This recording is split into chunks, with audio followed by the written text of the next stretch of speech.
Hey friends, tonight we're traveling back not just hundreds, but tens of thousands of years to a time when wolves watched us from the shadows, and firelight was our only shield against the dark. This is the story of how we tamed the wild, and how in doing so the first true friendship between species was born.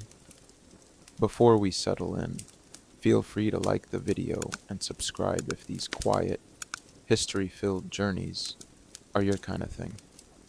Let me know in the comments where you're listening from, and what time it is for you right now.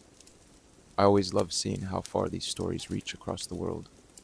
Now get comfortable, and let's begin our journey to the night we met the eyes of a wolf, and saw not a threat, but a future. Tens of thousands of years ago, when the first humans gathered around fires under star-filled skies, they were alone. Alone in their stories, in their hunts, in their fears. The darkness beyond the flickering flames held many dangers: wild cats, bears, the cold breath of winter, and wolves, those fierce, clever hunters whose yellow eyes shone from the edge of the woods. But something changed. No one knows the exact moment. It wasn't a single day or even a single generation.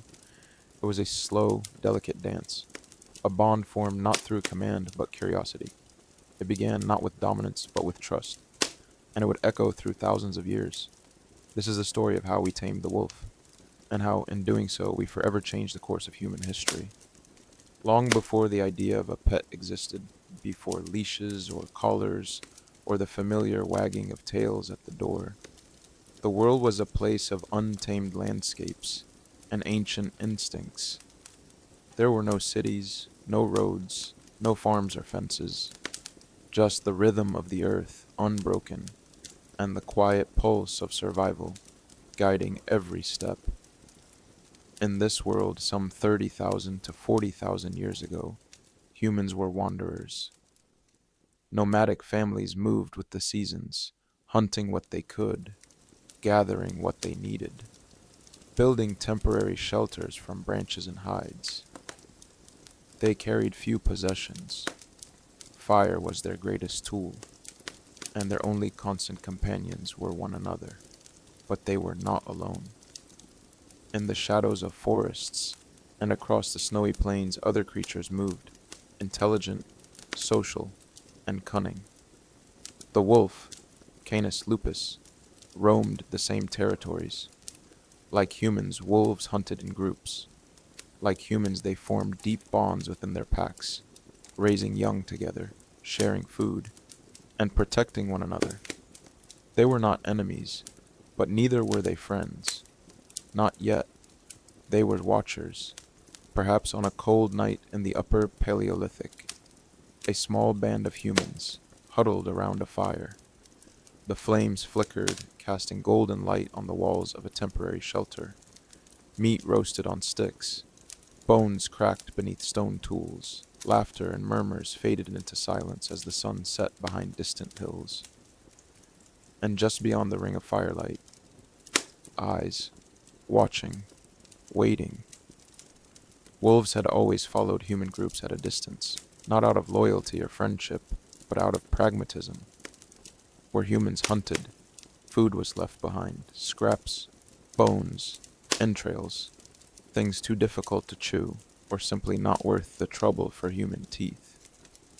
But for a wolf hardened by lean seasons and harsh winters, those scraps were treasure. It's not hard to imagine the first steps of that ancient dance. A wolf, lean and tired, creeps closer to the camp. Not too close, just far enough to snatch a discarded bone, maybe a piece of skin still clinging with fat. The humans shout, maybe throw a stick. The wolf bolts, vanishes into the dark, but it remembers, and it returns.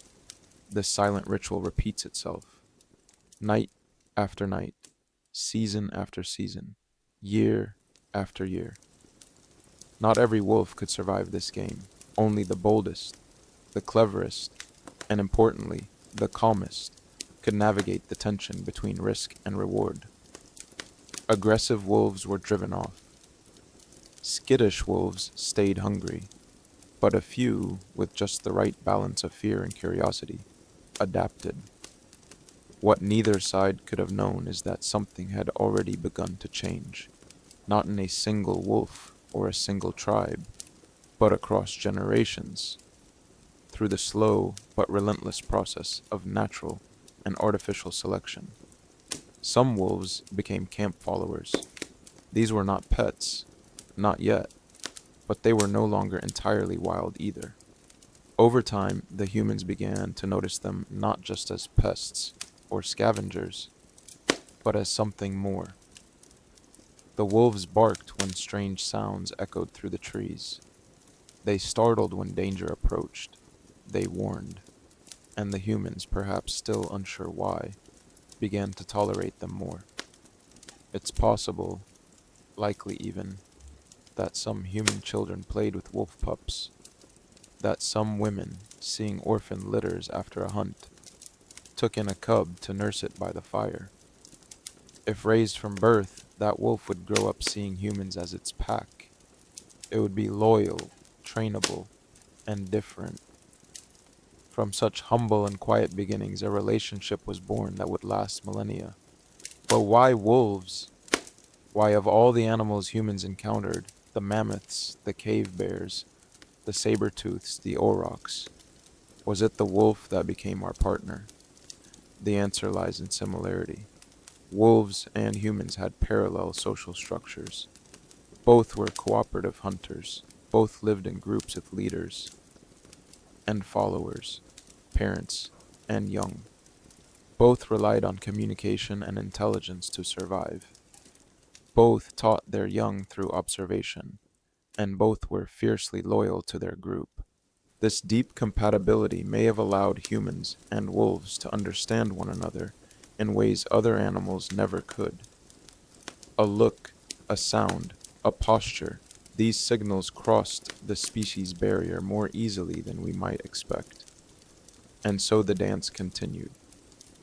As human tribes moved across continents, out of Africa into Eurasia, over the land bridge into the Americas, wolves followed, or perhaps more accurately, proto-dogs followed. The lines blurred. In the archaeological record, some of the earliest evidence of domestication comes in the form of burials. Around 14,000 years ago, in what is now Germany, a young dog was found buried beside a human. The dog had been cared for even when it was sick, its body showing signs of a long-term illness that would have required special attention. This was no guard animal, no hunter. This was something more. This was a companion. It's easy to romanticize this story, to imagine that humans tamed wolves like fairy tales tell, with a single act of kindness, a heroic bond between man and beast. But the truth is more complex and more beautiful. Domestication wasn't something humans did to wolves. It was something we did together. It was co-evolution, a mutual shaping of two species, side by side, responding to each other's presence, changing not just behaviors, but genes. And while we often think of domestication as control, humans controlling animals, it's also true that dogs changed us. Their loyalty softened our instincts. Their presence sharpened our senses. Their companionship, some scientists believe, may have helped foster deeper empathy and cooperation within our own species. What began as a quiet truce in the shadows of the firelight became a relationship so profound that it survives to this day in every wag of a tail, every gentle bark, every soft paw placed on a human knee. Before the leash, before the collar, before the name dog was ever spoken, there was the moment we met the wolf's eyes in the dark and saw not an enemy, but a friend. It began, as so many things in nature do, not with force or design, but with quiet repetition. Night after night the fire burned. Humans sat in circles, warming their hands, sharing food, sharpening tools, whispering stories into the glowing coals. Behind them, just past the reach of light, the watchers waited. The wolves. At first they came for scraps, a bone tossed carelessly into the dark, a piece of sinew too tough for chewing, a skin covered in blood left just outside the camp. What was waste for humans was sustenance for the wild, but this was not scavenging in the mindless sense. This was opportunity, strategy, a new kind of hunting, not of prey, but of coexistence. And over time, the most successful wolves were not the fiercest or the fastest. They were the calmest, the ones who did not lunge, the ones who did not bare teeth too quickly. They crept closer and were not chased off. They lingered longer and were not attacked. They began to stay near the camps, not just for food, but for something else: the warmth, the safety, the shared rhythm of life. Anthropologists today call these early animals camp followers, not yet domesticated, but no longer wild. They lived in a kind of liminal space, not truly part of the human group, but not wholly separate either. And in this gray area, something remarkable began to happen. The wolves started to change. Their bodies changed first, although slowly. Generation by generation, their features began to shift. They became smaller, their limbs more compact. Their muzzles shortened slightly, their ears began to hang rather than stand. Their coats changed color, growing lighter, softer, more variable. Their eyes became rounder, more expressive. Their teeth dulled, their jaws weakened. None of these changes were intentional at first. Humans weren't yet breeding animals in the way we understand it today, but they were, unwittingly, selecting, choosing, with kindness, with tolerance, the animals who were less threatening, less aggressive, more approachable.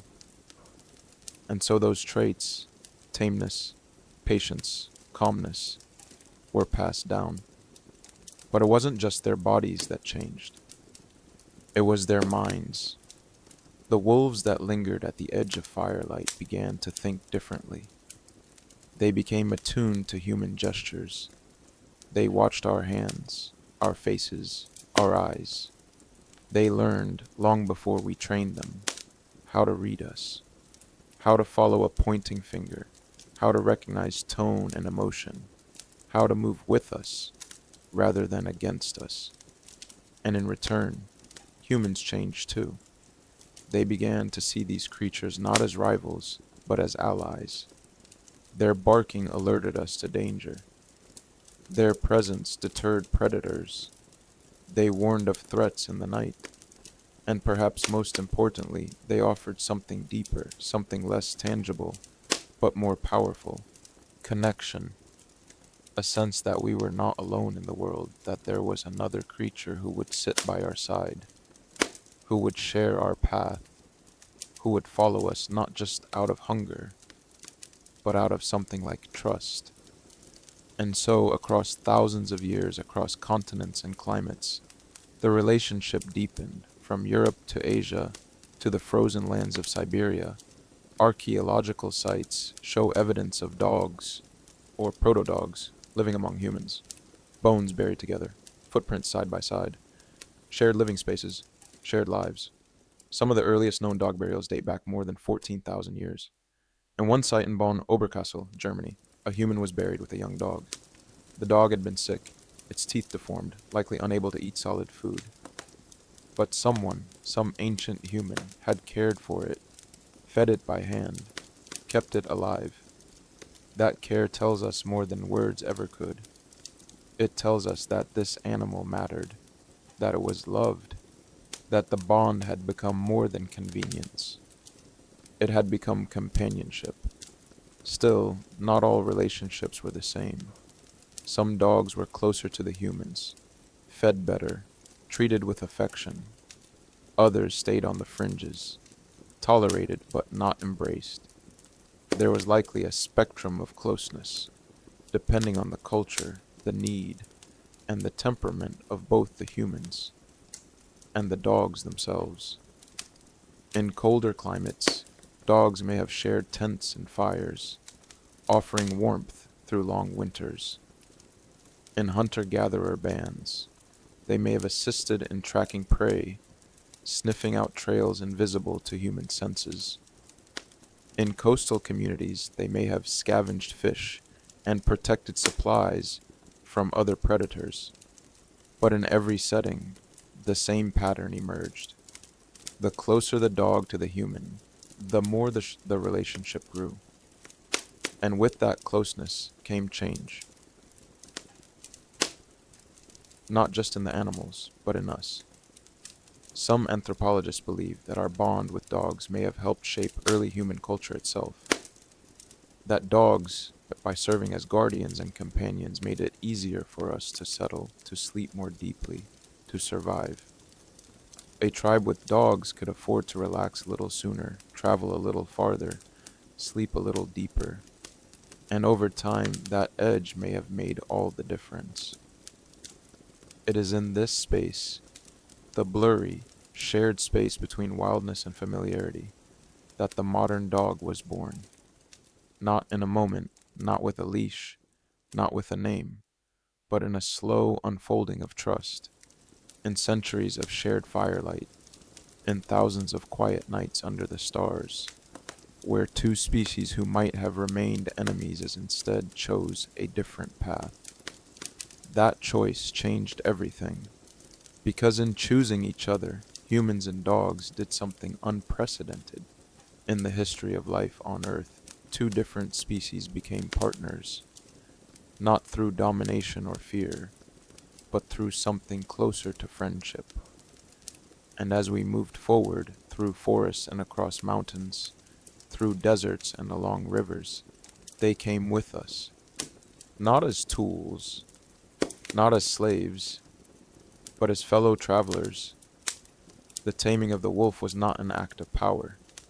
It was a collaboration, a shared step forward in a long journey neither of us could have walked alone.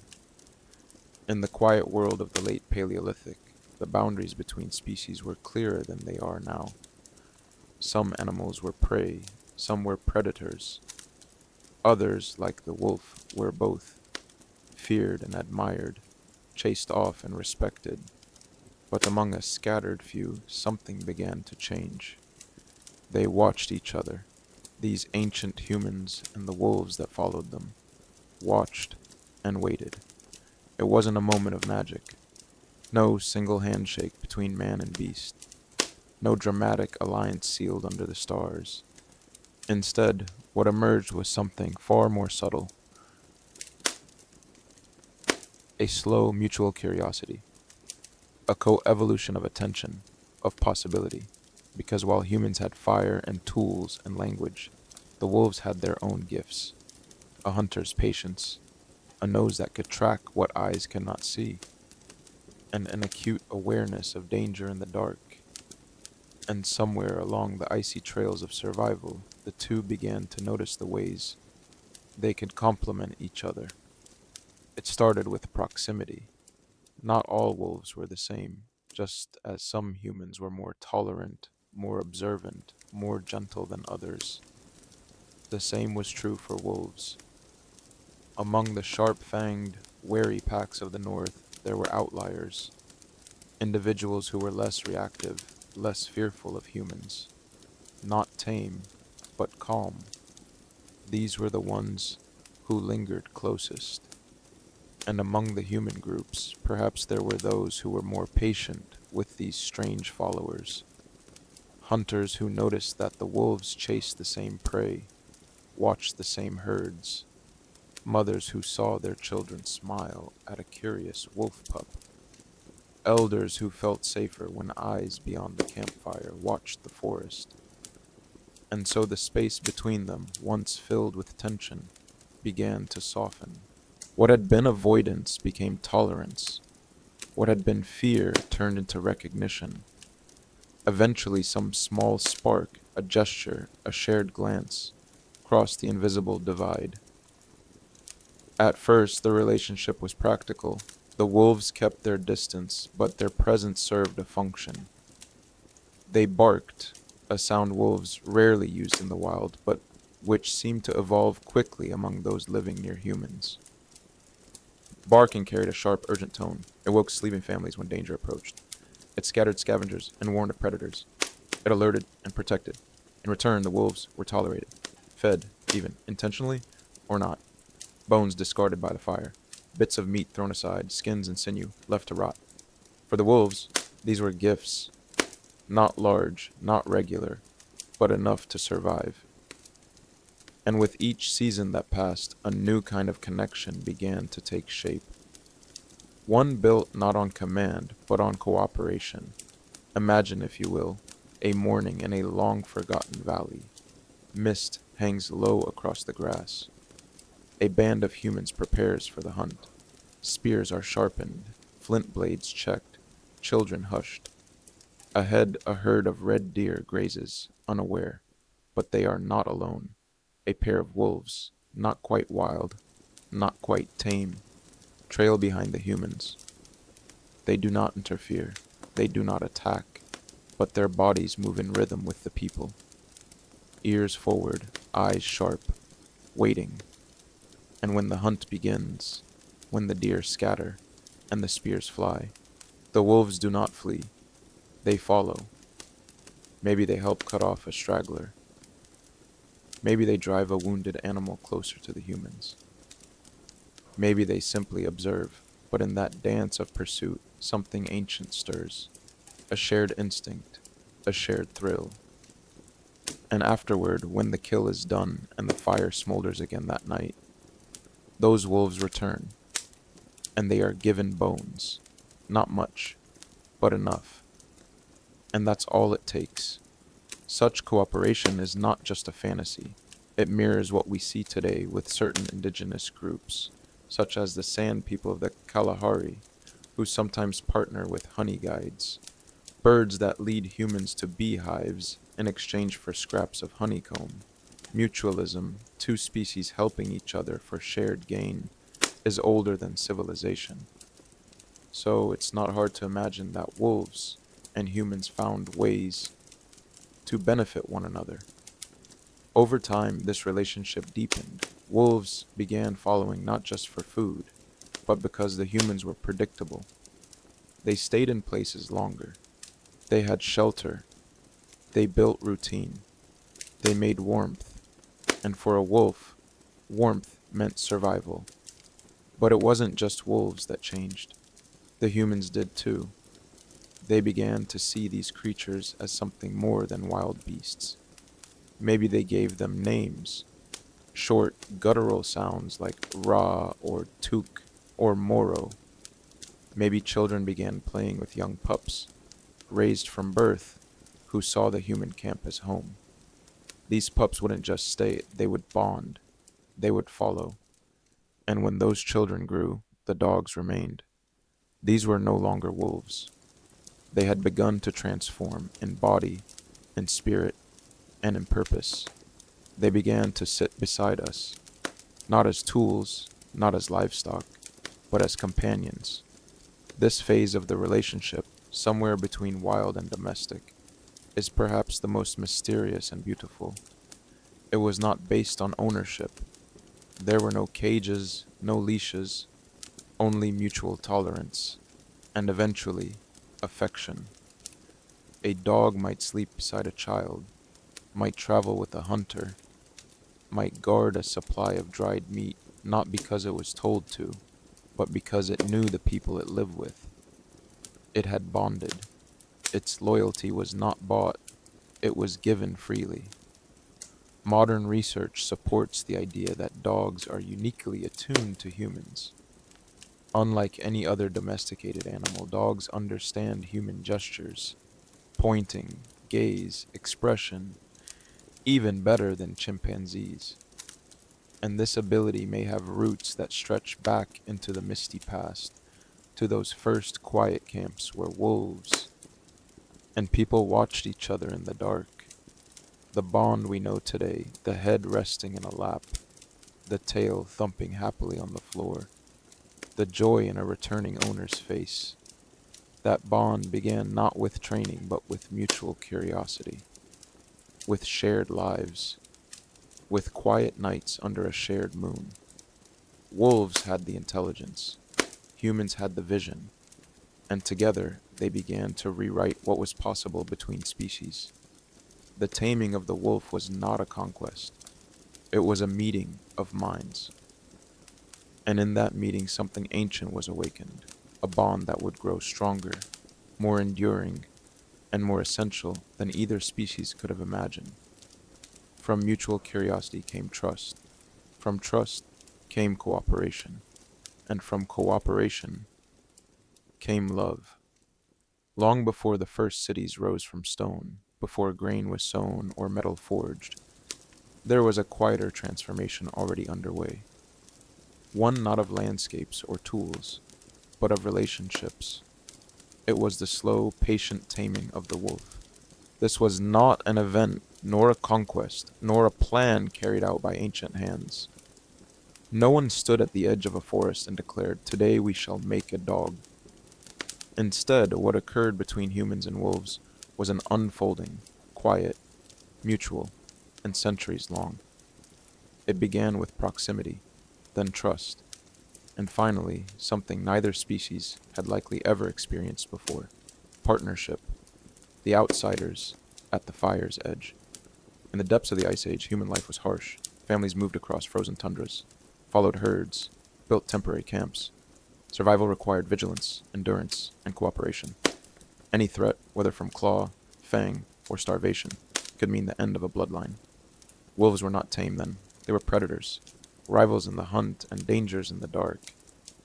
But not all wolves behaved the same. Among the many wild packs, a few individuals began to behave differently. They kept their distance but lingered nearby. They did not attack the humans. They did not run. Instead, they watched. They gathered at the edges of camps, not out of aggression, but drawn by scraps of food, warmth, and perhaps even a quiet sense of curiosity. And among the humans there were likely those who noticed this change, who saw not only a set of sharp teeth, but a body shaped for hunting, ears always listening, and eyes that understood movement and silence as well as they did. These were the first steps in a very long dance. The calm one survived. Over time, wolves that were less fearful and less aggressive survived better around humans. They received more scraps. They were chased off less frequently. They learned to approach without threatening, to wait instead of demand, to read the subtle cues of people as they worked, hunted, or sat by firelight. The wildest wolves kept their distance and vanished into the trees. The boldest ones perhaps came too close and were driven off or killed, but the calm ones, the curious ones, the ones who waited just far enough away, they stayed, and they raised pups. Those pups, born near the humans, knew little of the deep wild. They grew up beside firelight, alongside the scent of cooking meat and human speech. They watched human children and hunters alike. They learned not just from their parents, but from the presence of people. And when they matured, they were not quite wolves anymore. They were something new, the first friendships. It is impossible to know when the first human hand reached out to a wolf, or when the first pup chose to follow a person rather than wander away. Perhaps it began with orphaned pups, taken in by compassionate hands and raised by the fire. These animals, imprinted from a young age, would come to see humans as their family, and in turn, the humans might have come to appreciate their watchfulness, their companionship, their strange, unspoken loyalty. At first, such connections must have been rare. One wolf in a generation, perhaps, or one camp in 100. But slowly it became more common. The animals who remained were those who were easier to live with, quieter, friendlier, less likely to growl over a bone or snap at a child. They began to follow the humans on their hunts, not as parasites, but as participants. They tracked game with silent footsteps. Their noses smelled what the human eyes could not see. They could dart ahead, cornering or exhausting prey, and when the hunt was successful, they were given their share. It was not affection that bound them at first, it was survival. But survival grew into something deeper, the changing shape of the wolf. Over generations, the wolves who lived with humans began to look different. They retained the appearance of youth, shorter snouts, rounder faces, expressive eyes. Their ears softened, their bodies changed subtly. They were not bred deliberately, yet those who looked and acted in certain ways were more likely to be kept, fed, protected, and those were the ones who passed on their traits. They barked more, a sound rarely used by wolves in the wild, but which humans found useful. Barking warned of threats. It alerted the camp to strangers. It was a voice that reached into the dark. Their instincts shifted too. They became less solitary.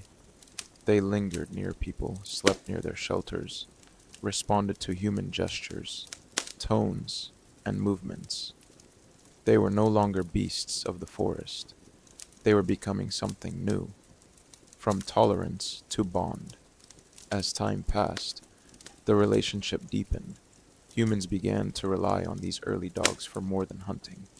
They became protectors, alarm systems, warmth on cold nights. But perhaps more importantly, they became companions. Some were named, some were mourned when they died, some were buried with their human counterparts, tucked into graves with care, curled at their feet. They were no longer just tolerated, they were trusted, and in return, these animals offered something no other creature had ever given us, a bond that was not based on dominance nor utility, but on presence. They lived with us, listened to us, chose to stay. No one can say exactly when the wolf became the dog. It was not a line crossed in a single generation. It was a slope, long and winding, where instincts softened and trust deepened. But one thing is certain. By the time humans began settling down, planting seeds, and building the earliest villages, the dog was already at their side. It had walked with us through the ice, slept beside us in the caves, run beside us on the hunt. It had become more than a shadow. It had become family. By the time humans had begun to plant the first seeds in the soil and raise walls from earth and timber, the creatures that once lingered silently on the edges of our camps were no longer wolves. They had crossed a threshold, not all at once, not by a single act, but through thousands of tiny steps taken over generations. What had begun as cautious proximity had become companionship, and companionship had become transformation. But this transformation was not only on the surface. The animals that now shared our shelters, our food, our daily lives, they were changing from within. Their instincts, their bodies, even their very code, their blood and bone, had begun to shift, though no human in prehistory could have understood genes, chromosomes, or inherited traits. The process of domestication had already begun to reshape the biology of the once wild wolf. Every generation, certain animals were more likely to survive near humans. Those who were calmer, more playful, more tolerant of noise, of fire, of children's hands and shouting voices. These animals stayed close, they were fed, they were protected, and they were allowed to reproduce. The ones who barked instead of growled, who wagged instead of bit, who watched instead of ran. These were the ones who became the ancestors of what we now call dogs. Over time, selection, whether intentional or not, began to guide the development of new behaviors, new responses, new instincts, and with those came visible changes, from predator to partner. The wolves that began this journey were apex predators, hunters shaped by thousands of years of evolution. They worked in packs, used coordinated tactics, and rarely tolerated weakness. But as they moved closer to human life, something curious happened. The social structure of the wolf, strict, hierarchical, and sometimes brutal, began to soften.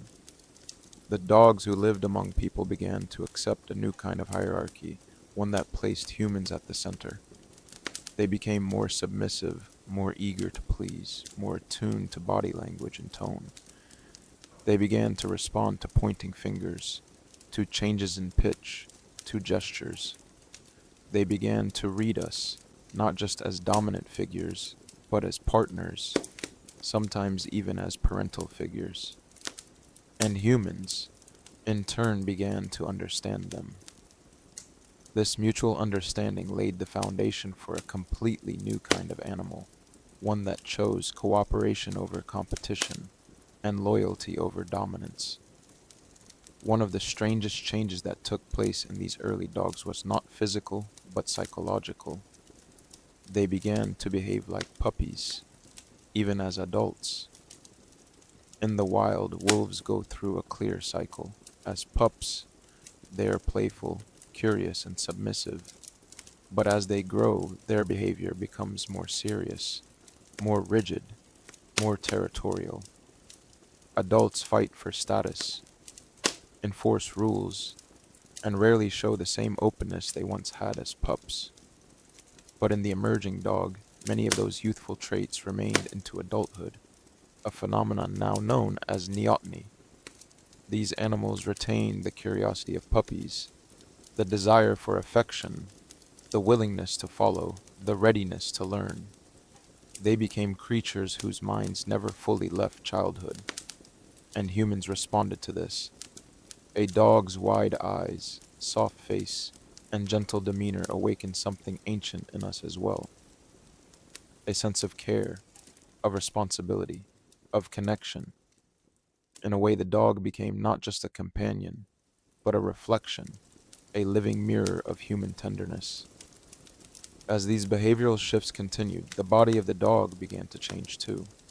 Skulls became shorter and rounder, teeth became smaller, ears in some individuals began to droop, tails curled, coats grew varied in color and pattern, black, white, gold, spotted. Some dogs became smaller, others more robust. None of these changes were planned. No ancient hunter chose to make his camp dogs cute or colorful. Yet the very process of selecting for friendliness and sociability carried it with it other unexpected changes. As certain hormones shifted, those linked to fear, stress, and aggression, they also affected growth and development. Muscles, bones, and even facial expressions evolved under the quiet pressure of companionship. The dog was no longer just a wolf that lived near people. It was becoming its own creature. Unlike wolves, dogs began to reproduce more often, and without strict seasonal cycles. While wolves usually mate only once a year and raise their pups in tightly organized packs, dogs gradually shifted to more flexible, more frequent reproduction. This change had massive consequences. More litters meant faster generational turnover, and faster turnover meant that behavioral and physical traits could evolve more rapidly. If one trait, say tolerance for human children, gave a dog better access to food or care, it could spread across a population within just a few generations. This accelerated the divergence from wolves even further. With each new litter, the dog moved farther from its wild origins and closer to what it was becoming, a domesticated species, not just physically altered, but psychologically attuned to human life. All of this happened without language, without written records, without planning. No human in those early days knew what genes were. No one kept pedigrees. No one imagined hundreds of future dog breeds, or canine sports, or family pets. And yet, by the time agriculture began to spread and permanent settlements took shape, Dogs were already part of the human world, not by accident, but by a shared, silent evolution. An evolution of behavior, an evolution of trust, and above all, an evolution of relationship. As the bond between humans and dogs deepened, something new began to emerge in not merely companionship but collaboration. Where once dogs simply followed, now they began to serve. It was not servitude, there were no collars yet, no commands carved in stone, but across valleys and deserts, across tundras and forests, the earliest dogs began to adapt to the rhythms of their people, and in doing so, they began to change. Just as wolves had shaped themselves around the pack, dogs began to shape themselves around the camp. Their roles evolved not in kennels, but in snowdrifts and grasslands, not in breeding records, but in daily life.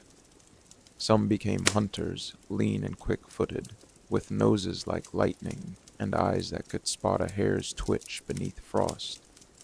Others became guardians, dogs who stood alert by the firelight, who barked when shadows moved, who growled at the scent of strangers on the wind. Still others became haulers, pulling sleds over frozen trails, their muscles taut with the memory of long migrations and whispered commands. In these early days, form followed function, and though the word breed had not yet been spoken, divergence had begun. Not all dogs were the same anymore, the Arctic pullers. In the far north, where the air turned to knives and winter ruled for months on end, dogs became engines of survival. They pulled sleds across snowfields that no human could cross alone. They carried firewood, meat, and tools through the tundra. They hunted seals and guarded camps from polar bears. These were the ancestors of today's huskies and malamutes. Dogs bred not in theory, but in necessity. Their thick coats shielded them from the cold. Their wide paws danced lightly over snow.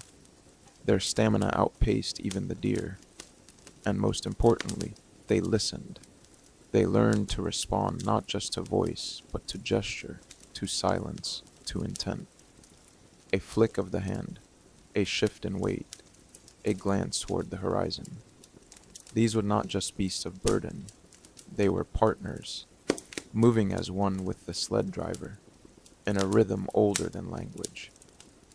The desert watchers. In the blistering heat of ancient deserts, where shade was as rare as rain, another kind of dog emerged. They were elegant and lean, their bodies built not for pulling, but for sprinting. Their sight was sharp, their legs long. They hunted gazelles and hares, racing across sand dunes with breathtaking speed. These were the ancestors of the Saluki and the Basenji, dogs of kings and caravans. But they were not just hunters. In the dead of night, they watched the edges of camp. They stood beside tents, silent and alert. Their senses, honed by generations of survival, caught what human eyes could not. And when the stars wheeled overhead, and the world grew still, they curled beside their humans, warm breath in the dark, heartbeat beside heartbeat. The mountain guardians. In the highlands of Central Asia and the Caucasus, where wolves still prowled and raiders rode under moonlight, another divergence unfolded. Here, humans raised sheep and goats, fragile animals that needed protection not just from the cold, but from predators, both wild and human. So the dogs grew large, massive, thick-coated, and fiercely loyal. They stayed with the herds while the shepherds slept. They barked only when needed. They did not chase for pleasure. They fought only when the danger was real. These were the forerunners of the Tibetan Mastiff, the Caucasian Shepherd, and the Anatolian Guardian breeds. Dogs who didn't fetch or play, dogs who had a job and knew it. Their loyalty was not light-hearted. It was rooted in purpose, in vigilance, in duty. The forest companions. In the wooded landscapes of Europe, where boar and deer roamed among towering oaks, dogs took yet another path. They became trackers, their noses trained to the scent of cloven hooves and warm blood.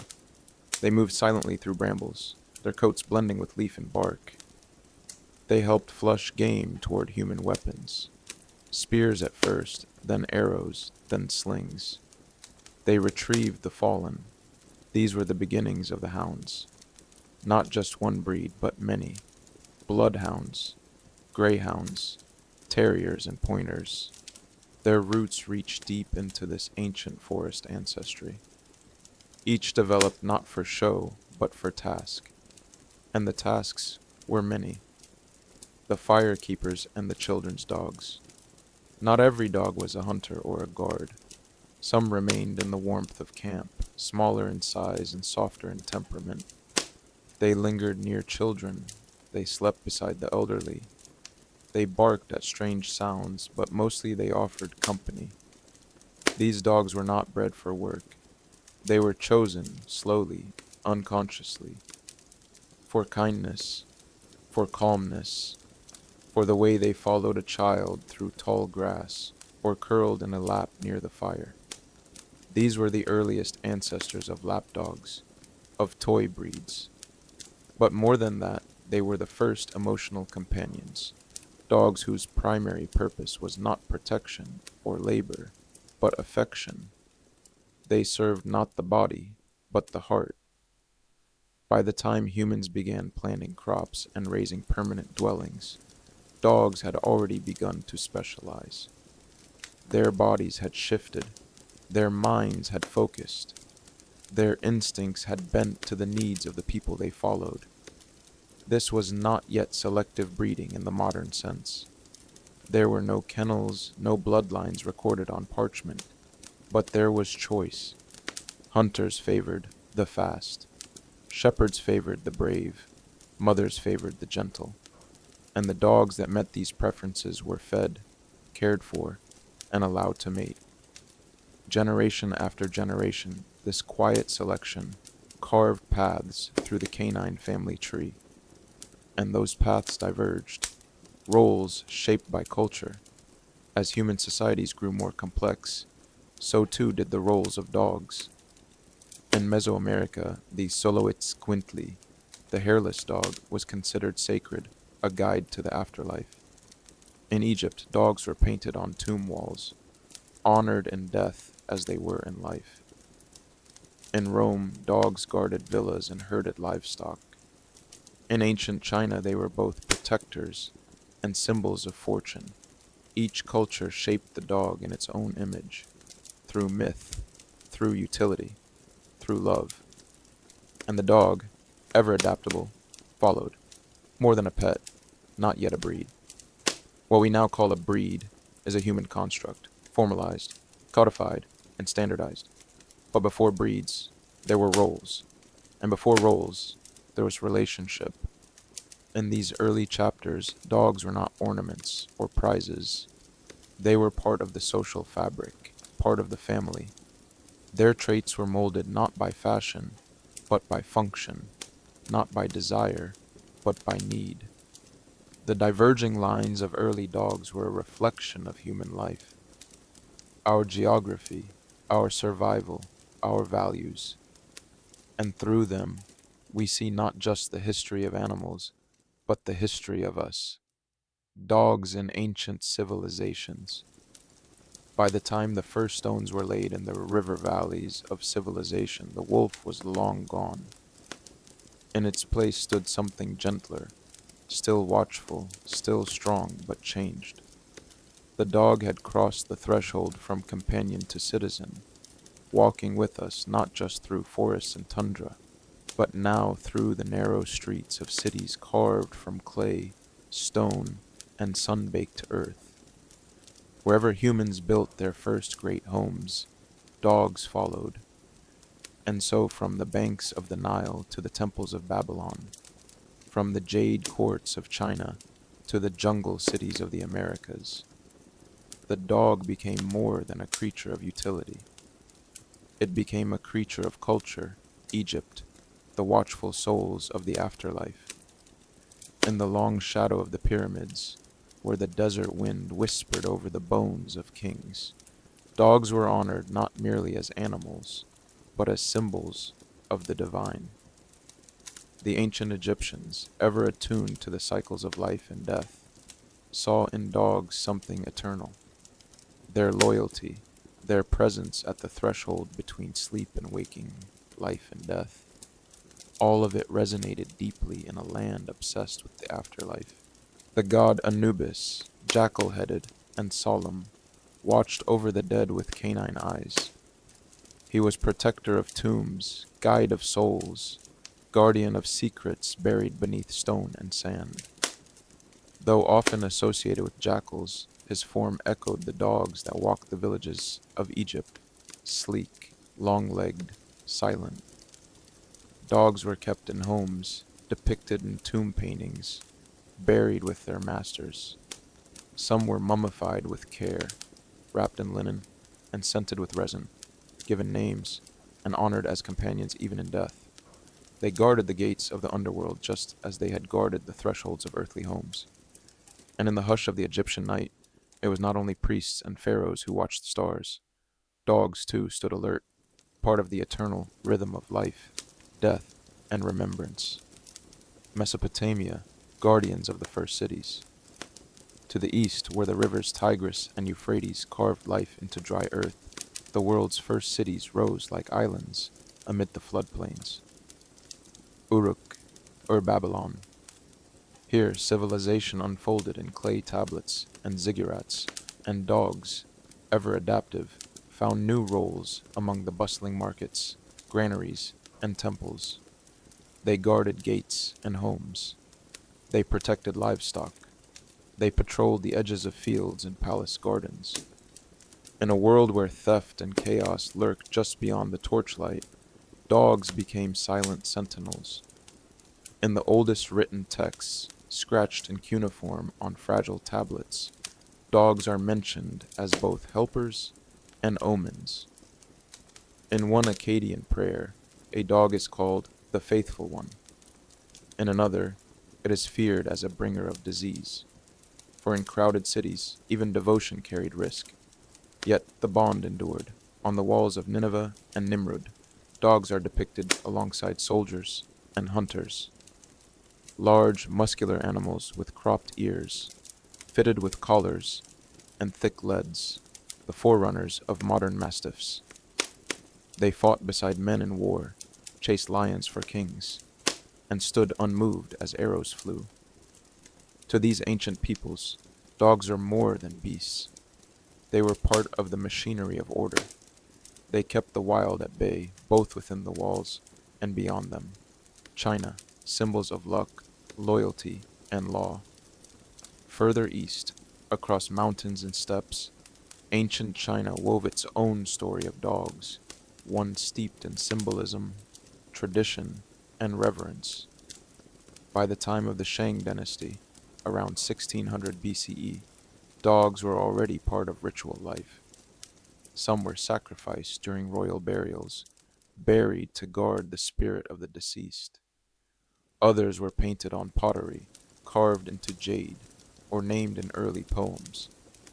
But China's view of dogs was not only mystical, it was also deeply practical.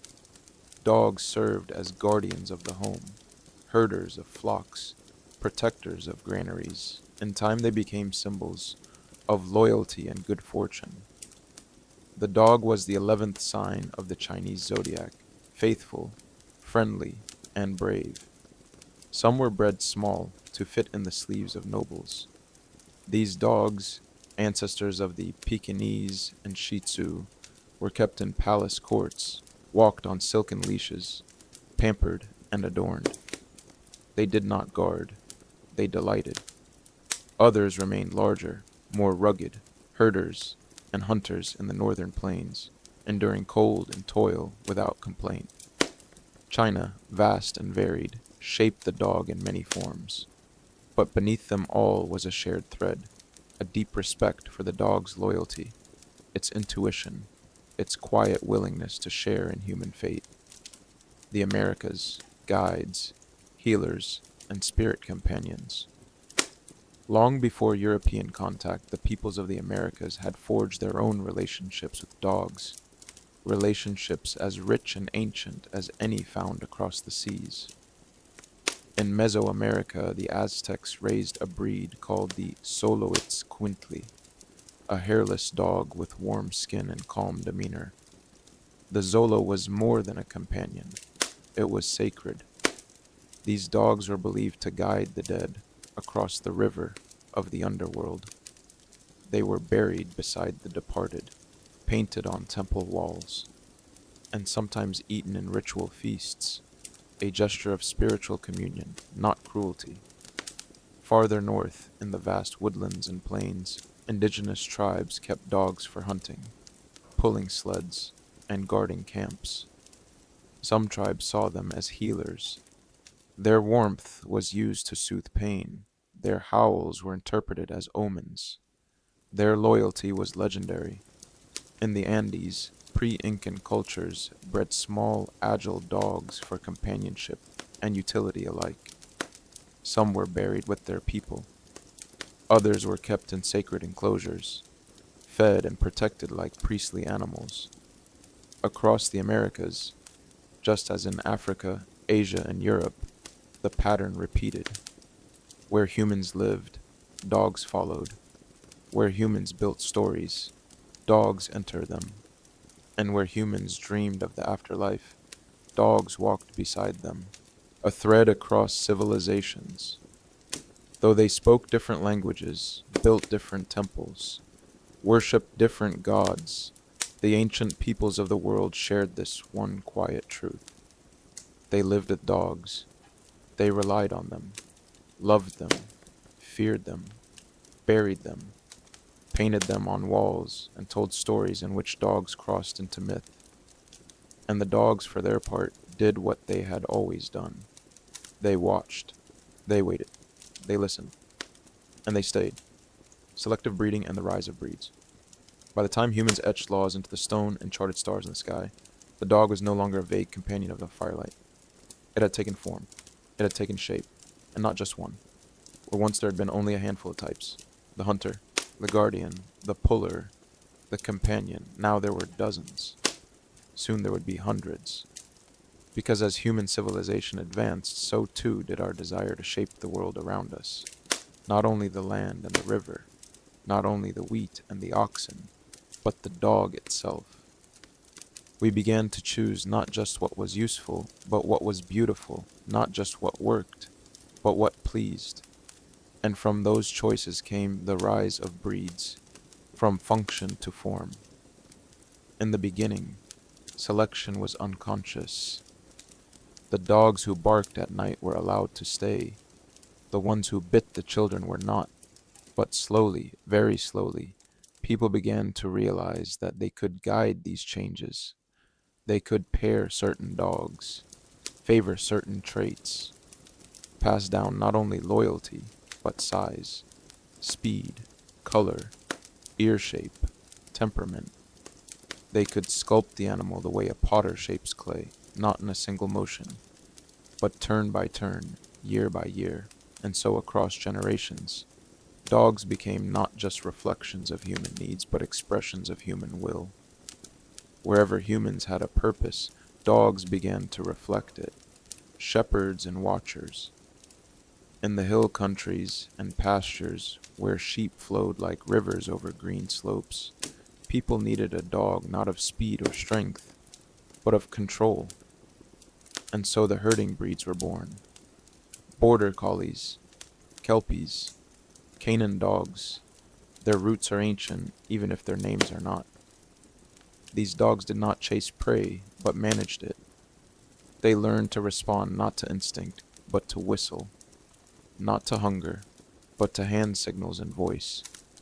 They circled the flock like wind, soft-eyed and focused, anticipating motion before it began.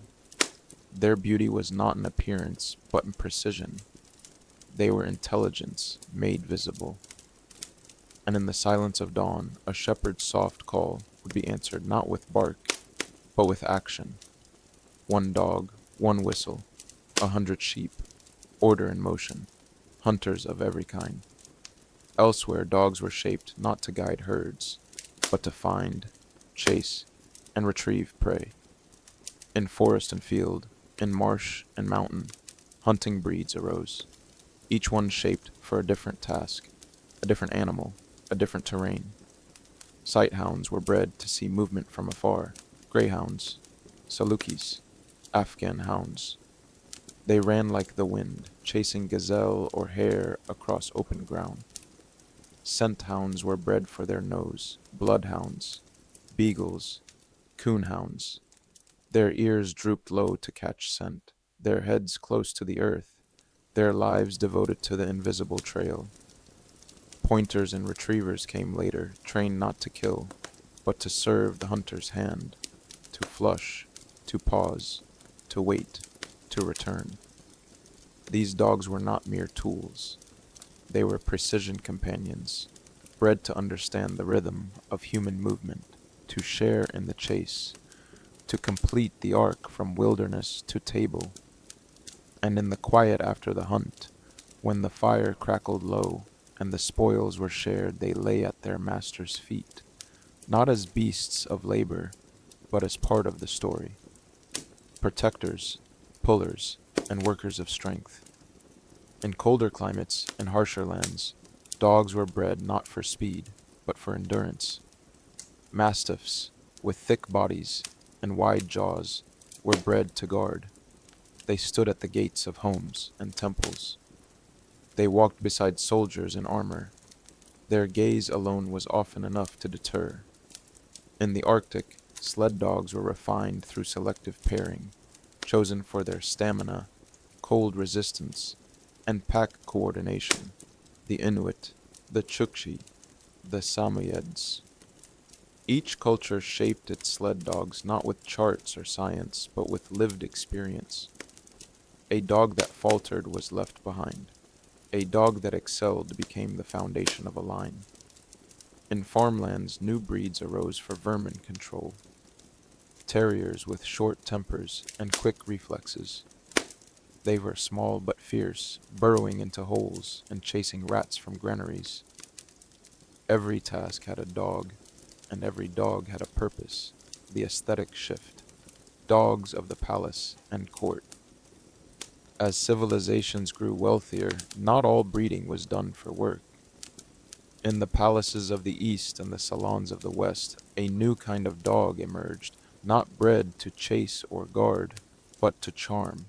The Pekingese of China, once restricted to imperial families, was bred to resemble a lion in miniature, slow, dignified, and deeply loyal. In Japan, the Shiba and Chin became prized for their delicacy and grace. In Europe, spaniels with flowing ears and round eyes were bred for lap and leisure. They adorned portraits, sat beside queens, listened to secrets whispered through tears. Breeding had shifted from utility to identity, and the dog became a symbol of class, taste, and culture. Breed without borders. The dog as human mirror. As trade routes expanded, so did dogs. Breeds once confined to valleys or islands found themselves in ships and caravans, across oceans and empires. With travel came mixing, and with mixing came reinvention. But whether in the fields of England or the courts of Kyoto, dogs reflected the desires of their people, quiet or loud, watchful or playful, built for the hunt or the hearth. Each breed, in its own way, was a mirror, not only of a function, but of a culture. And behind every shape of ear, every coat, every bark, was a story, a human story, the shadow side, beauty without balance. But with intention comes distortion. As the art of breeding grew more focused, especially in the modern age, some choices were no longer about balance, but extremes. Flat-faced dogs with troubled breathing, long-backed dogs prone to pain, oversized dogs who aged too fast. Sometimes the form outpaced the function. Sometimes, in the pursuit of appearance, we forgot the original purpose. the heartbeat behind the eyes, the quiet intelligence, the enduring loyalty. The dog, once shaped by nature and need, was now sometimes shaped by preference alone. Yet even in these changes the dog remained, steadfast, forgiving, close, from evolution to engineering. What had begun as a quiet mutual journey now took on new speed. Human hands guided evolution at a pace nature never could, and so the once wild wolf became a creature of almost endless forms. From the mighty Saint Bernard to the trembling Chihuahua, from the sleek Whippet to the shaggy Comandor, each with a purpose, each with a path, each shaped by the long shadow of human choice. Other domesticated animals, from companions to livestock. The dog was the first, but it would not be the last. As human life shifted from roaming to settling, from hunting to planning, from fires under stars to hearths under roofs, our relationship with the animal world began to deepen. We no longer shared space with the wild, we began to shape it, and in the process we invited other creatures into our circle, not as equals, not as companions in quite the same way as the dog, but as partners nonetheless, partners in labor, in nourishment, in the long work of civilization. These were not always stories of mutual curiosity. Some were stories of need. Some were stories of control. And some, perhaps surprisingly, were stories of affection. The goat, first among the herded, long before cows filled fields or pigs snorted behind fences. It was the goat that walked closest behind us. Domesticated over 10,000 years ago in the hills of the Fertile Crescent, goats were small, agile, and adaptable. They could climb rocky slopes, survive harsh weather, and provide milk, meat, hides, and even companionship. They followed humans like shadows, grazing near camps, nibbling at the edges of habitations, growing used to our scent, our movements, our noise. Unlike wild antelope, they did not flee, and unlike dogs, they did not stay for love. They stayed because it worked, for both of us. We shaped the goat, and in return, it helped us settle. The sheep, wool and warmth. Soon after goats came sheep. Their wild ancestors were wary, fleet-footed creatures of mountain and steppe. But through quiet selection, not just for tameness, but for fleece, the sheep began to change. At first their wool was coarse, but over generations it grew softer, denser, longer. Humans learned to shear, to spin, to weave. From sheep came clothing, blankets, warmth in winters where fire alone was not enough. Unlike dogs or goats, sheep were more dependent. They needed guidance, protection, structure, and so in a sense they made shepherds of us. They made us stay close. They taught us the rhythms of care, the pig, wild heart, domesticated hunger, among the first animals to be domesticated in multiple regions independently, in China, in Anatolia, in Europe, was the pig. Its wild ancestor, the boar, was fierce and cunning, but pigs once raised near humans adapted quickly. They ate almost anything. They grew fast. They bred prolifically, and in their short lives they fed entire villages. But pigs were also intelligent.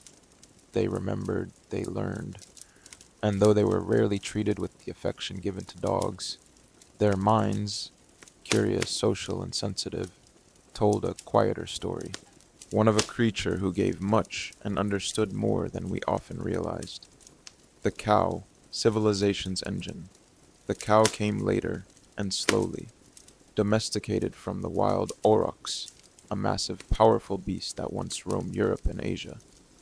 Early cattle were not easy to tame, but over generations they grew calmer, heavier, more tolerant. They gave us milk, meat, muscle. They pulled our plows, turned our wheels, trampled our grain. They became, quite literally, the engine of agriculture. In return, we built fences, we dug wells, we turned entire landscapes into pasture. And though we rarely curled up beside a cow for comfort, their presence was profound, a living storehouse of nourishment and power. Without them, cities might never have risen. The horse, bond of speed and spirit. Among all animals domesticated after the dog, none stirred the human imagination quite like the horse. Tamed on the steppes of Central Asia, perhaps 5,500 years ago, horses transformed everything. With their strength, we moved faster. With their grace, we hunted farther. With their endurance, we traveled beyond the horizon. But more than utility, horses awakened something emotional. To ride was not just to move, it was to merge, to feel the earth through hooves. To trust an animal not only to carry you, but to listen to you, to move with you, to gallop with your breath. The bond between horse and rider may not have had the same neotenous intimacy as the dog, but it carried its own majesty, one built on rhythm and movement and mutual daring. Together they reshaped the world, cats, birds, and other visitors.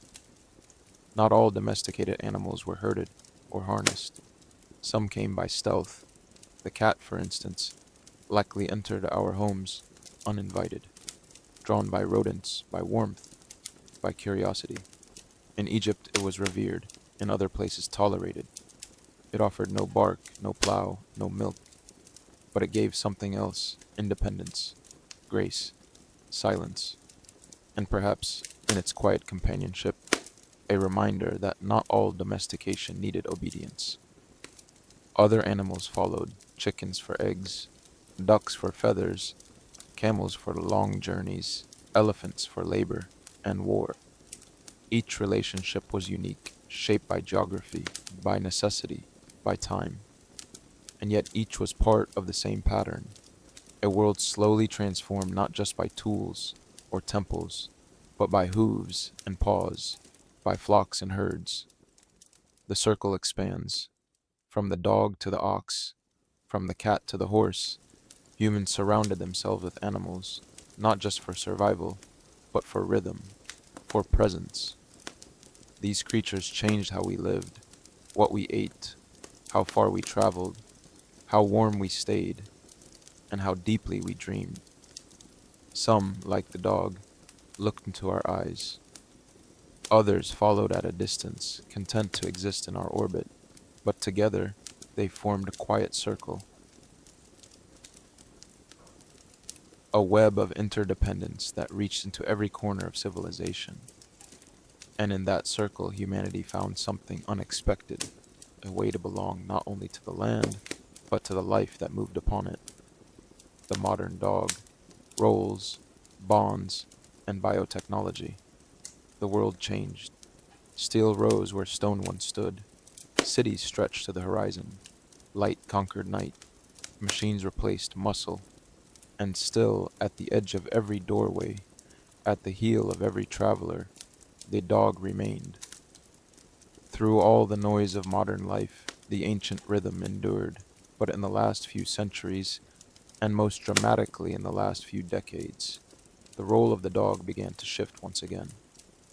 No longer merely hunter, guardian, or herder, the dog became something even more complex: a symbol, a tool, a companion, a patient, a family member, sometimes all at once, from fields to forces. As agriculture gave way to industry and towns swelled into cities, the dog adapted. The farm dog became the factory watchdog. The shepherd became the street sentinel. New roles emerged. Dogs worked alongside soldiers in trenches, carrying messages, finding wounded men in the mud, standing silent beside the fallen. In the world wars, they were scouts, mine detectors, morale keepers. Later in peacetime, they became partners in policing, tracking fugitives, finding lost children, detecting explosives and narcotics with noses more precise than any machine. These were not the same dogs who warmed the fire 10,000 years ago, and yet, in their eyes, that same ancient loyalty burned. They didn't follow because they were commanded. They followed because they belonged. The dog as healer. In the quiet corridors of hospitals and the bright chaos of schools, dogs found another role, one that had no name in prehistory, but that had always been waiting. They became therapy animals, not just service dogs trained to guide the blind or assist the disabled, though those roles were revolutionary in themselves, but emotional companions, calming hearts, soothing panic, easing pain. They walked beside veterans wounded in body and mind. They lay beside children with fears too large for words. They listened without judgment to grief, to anxiety, to silence. And in their quiet presence, something stirred, something older than medicine, a comfort rooted not in instruction, but in shared breath, the explosion of breeds. In the modern age, the idea of the dog breed became codified, cataloged, and commercialized. Kennel clubs recorded lineages, standards were drawn, shows were held, and suddenly dogs were not just companions, they were identities. Labrador, Dalmatian, Poodle, Dachshund, each with its own traits, its own image, its own appeal. Some breeds were ancient, others newly invented, shaped not by function, but fashion. Aesthetic preference began to override utility. Miniaturization, flat faces, curled tails, coat color. The result was staggering diversity, but also unexpected costs. Some breeds, overly specialized, began to suffer hip dysplasia, breathing problems, genetic disorders bred into bloodlines. And so the dog, once selected by nature and necessity, found itself subject to human whim. Yet through it all, they remained loyal. Despite the flaws we introduced, they stayed. Genetics, cloning, and the dog in the lab. As science advanced, dogs entered yet another new domain. The laboratory. They helped us study behavior, evolution, disease. Their genomes were mapped, their genes modified. In some places they were cloned, exact replicas grown not from love or accident, but by design. In certain dark corners of science, dogs became test subjects. In others, they became pioneers, helping us unlock the mysteries of aging, cancer, even emotion. They wore sensors, lived in sterile rooms, appeared in scientific papers with charts and graphs rather than names. Some were honored, others forgotten. And yet, even here, in the most modern of settings, the bond, though strained, remained. Because even when we reduce them to data, they still meet us with wagging tails. The dog as family today. In homes across the world, dogs are no longer livestock or laborers. They are something more intimate. They sleep in our beds, appear in our family photos, celebrate holidays, wear names like Charlie or Luna or Max. They have birthdays. They have toys. They have grief. They are to many children in fur, and though some may scoff at the sentimentality, the truth is older than the city or the temple. We love them. We always have. And in loving them, something human in us softens, a gentleness that traces all the way back to that first wolf in the dark, that moment when trust crossed a species line, that moment we saw not a threat, but a friend, the partnership that changed the world. It began with firelight and shadows, a wolf, cautious but curious, watching from the edge of the dark, a human, tired and cold, holding a piece of meat just long enough for eyes to meet before it's tossed into the night. No language passed between them, no contract, no expectation, only the beginnings of something new, a possibility. And from that moment, or rather, from 1,000 moments like it, a partnership was born, not of dominance, but of proximity, not of ownership, but of shared life. The dog did not simply become an animal we used. It became the first to understand us, to read our faces, to follow our gestures, to stay. We did not breed them first. We befriended them first. And through that friendship, everything changed. We slept more deeply, knowing they would bark if danger approached. We hunted farther, guided by their nose, their speed, their shared intent. We settled sooner, made homes warmer, made hearts more open. And in turn, they changed too. They evolved beside us. Because of us. For us. No other animal has done this. No other species has chosen us so completely, so consistently, for so long.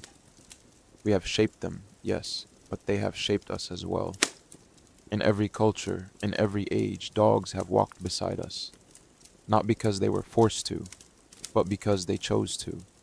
Through ice ages and empires, through war and peace, from tents to towers, from silence to song, they waited, they watched, they followed, and we in turn made room for them to in our homes, in our language, in our hearts. Even now, thousands of years later, the bond remains. A wag of the tail, a head on a knee, a breath in the dark. Not just a pet, not just an animal, but a companion, ancient, loyal, and enduring. A reminder, perhaps, of what we are capable of when we choose understanding over fear, when we open the circle, when we share the fire. And so, from the first cautious glances across the firelight, to the sleeping dogs curled beside our beds tonight, the bond remains. It was never just about control, it was about trust, about choosing to walk together when either one could have walked alone. If you've made it this far, thank you for tuning in tonight. I hope this story brought you a little peace tonight. Until next time, good night.